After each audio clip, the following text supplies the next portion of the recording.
சபையே கேளுங்கள். மற்றவர்களுக்கு ட்ரீட் பண்றது போல அல்ல, காத்திருக்கிறவர்களுக்கு அவர் ட்ரீட் பண்றதுக்கு.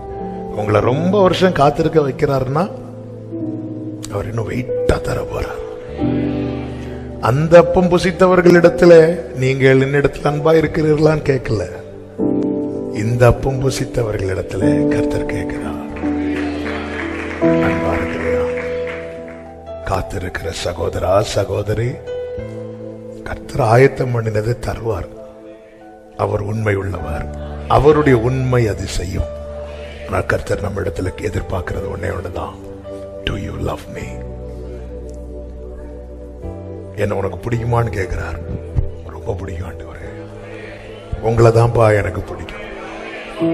I love you Jesus. உம்மை அதிகம் அதிகம் நேசிக்க